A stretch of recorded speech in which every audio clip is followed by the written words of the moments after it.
最近台票是直直起，国会存底有甲5929亿2400万的美金，是创下新高。6月份台票继续起，差不多伫咧29.9块至30块咧起落落。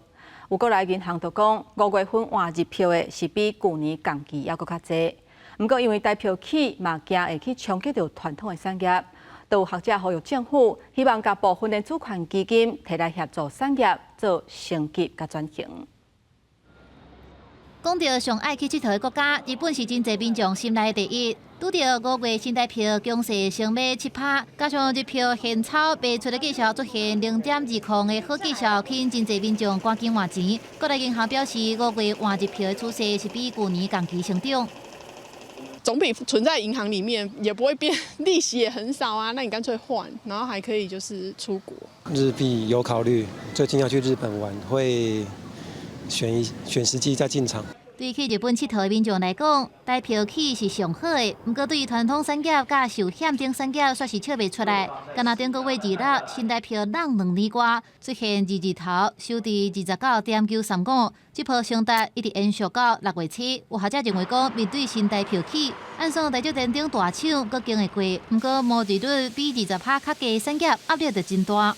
这个28呢，我们这些是12年疫情过后所做的，都是全部被它吃回去了。我们都是那个利润都很低嘛，你稍微一影响到我们，就是没有办法。所以现在有很多这个中小型的，他们说的，我干脆就不做了。